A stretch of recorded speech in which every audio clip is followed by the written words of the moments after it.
أعوذ بالله من الشيطان الرجيم بسم الله الرحمن الرحيم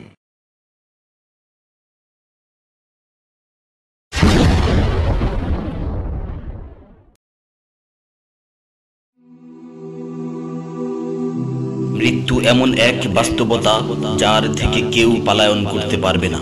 প্রত্যেকটি প্রাণীকেই মৃত্যুর স্বাদ আস্বাদন করতে হবে। আল্লাহ তাআলা পবিত্র কালামে মাজিদে ইরশাদ করেন, কুল্লু নাফসিন যায়িকাতুল মাউত, প্রতিটি প্রাণী ওই মৃত্যুর স্বাদ আস্বাদন করবে। কুল ইন্নাল মাউতাল্লাযী তাফিররুনা মিনহু ফাইন্নাহু মুলাকীকুম, হে নবী আপনি বলে দিন, মৃত্যু যার থেকে তোমরা পলায়ন করছো সে অবশ্যই তোমাদের সাথে সাক্ষাৎ করবে। আইনামা তাকুনু ইউদরিকুমুল মাউত ওয়ালাউ কুনতুম ফি বুরুজিম মুশাইয়াদাহ, তোমরা যেখানেই থাকো না কেন মৃত্যু তোমাদেরকে পাকড়াও করবেই, যদিও তোমরা সুদৃঢ় দুর্গে অবস্থান করো। লিকুল্লি উম্মাতিন আজাল ইযা জাআ আজালুহুম ফালা ইস্তাখিরুনা সাআতান ওয়ালা ইস্তাকদিমুন, প্রত্যেকটি জাতিরই মৃত্যুর জন্য একটি নির্ধারিত সময় রয়েছে।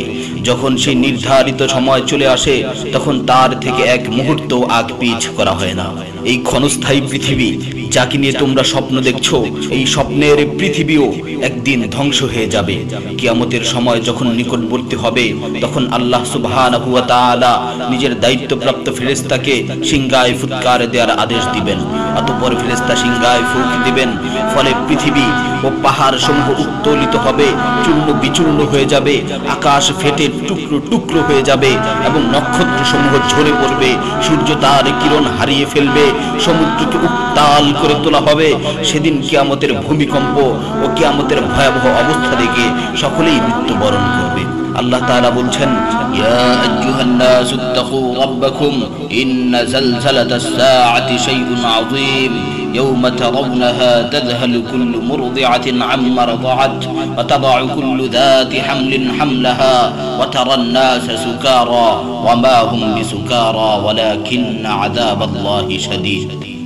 হে মানুষ, তোমরা তোমাদের প্রতিপালককে ভয় করো, নিশ্চয়ই কিয়ামতের প্রকম্পন এক ভয়ঙ্কর ব্যাপার। সেদিন তোমরা দেখবে প্রত্যেক স্তন্যদানকারিণী আপন দুগ্ধপোষ্য শিশুকে ভুলে যাবে এবং প্রত্যেক গর্ভধারিণী তার গর্ভপাত করে ফেলবে। তুমি দেখবে মানুষকে পাগলের মতো, আসলে ওরা পাগল নয়, তবে আল্লাহর আযাবই হবে কঠিন। فإذا نفخ في الصور نفخة واحدة وحملت الأرض والجبال فدكتا دكة واحدة, অতঃপর যখন সিংহায় ফুঁক দেয়া হবে একটি মাত্র ফুঁক, আর জমিন ও পর্বতমালাকে উত্তোলিত করা হবে এবং মাত্র একটি আঘাতে এগুলো চূর্ণ বিচূর্ণ হয়ে যাবে। ইযাস সামাউ ফাতারাত ওয়া ইযাল কাওয়াকিবু তাসারাত ওয়া ইযাল বিহারু ফুজ্জিরাত ওয়া ইযাল কুবুর বু'সিরাত আলিমাত নাফসুম মা কদ্দামাত ওয়া আখখারাত, যখন আসমান বিদীর্ণ হবে, আসমান ফেটে টুকরো টুকরো হয়ে যাবে, আর যখন নক্ষত্রগুলো ঝরে পড়বে, আর যখন সমুদ্রগুলোকে উত্তাল করে তোলা হবে, আর যখন কবরগুলোকে উন্মোচিত করা হবে, তখন প্রত্যেকেই জানতে পারবে সে আগে কি পাঠিয়েছে এবং পরে কি পাঠিয়েছে। সেদিন কিয়ামতের ভয়াবহতায় আল্লাহ সুবহানাহু ওয়া তাআলা ব্যতীত প্রতিটি প্রাণী ওই প্রাণ হারাবে। পবিত্র কালামে মাজিদে ইরশাদ হয়েছে, কুল্লু শাইইন হালিকুন ইল্লা ওয়াজহা, সেদিন আল্লাহর মহান সত্তা ব্যতীত প্রত্যেকটি জিনিসই ধ্বংস হয়ে যাবে।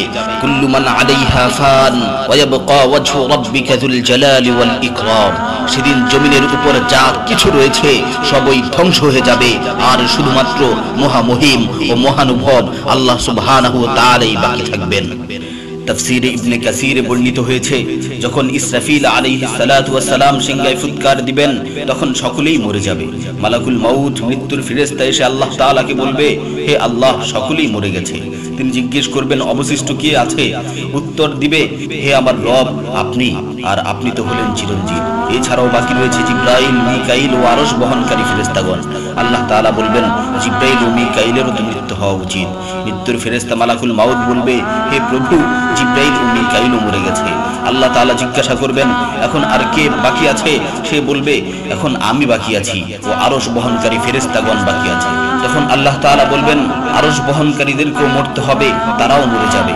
আল্লাহ তাআলা আবার জিজ্ঞাসা করবেন, এখন কে বাকি আছে? মালাকুল মাউত আজরাইল আলাইহিস সালাতু ওয়াস সালাম বলবেন, হে আমার রব, এখন আপনি বাকি আছেন এবং আমি বাকি আছি। তখন আল্লাহ তাআলা আজরাইল আলাইহিস সালাতু ওয়াস সালামকে বলবেন, তুমি তো আমার মাখলুক, সুতরাং তুমিও মরে যাও। তিনি তৎক্ষণাৎ মরে যাবেন এবং শুধুমাত্র আল্লাহ তাআলাই বাকি থাকবেন।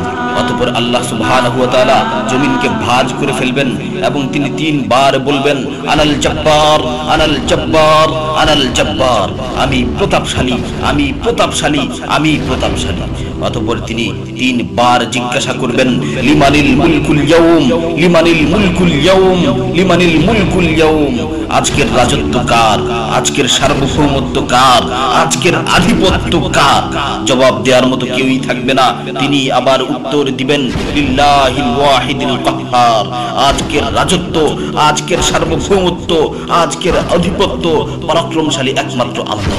ইবনে ওমর রাদিয়াল্লাহু তাআলা আনহু হতে বর্ণিত অপর এক হাদিসে ইরশাদ হয়েছে, কিয়ামতের দিন আল্লাহ সুবহানাহু ওয়া তাআলা আসমান জমিনকে ভাঁজ করে নিজ হাতে গুটিয়ে নেবেন।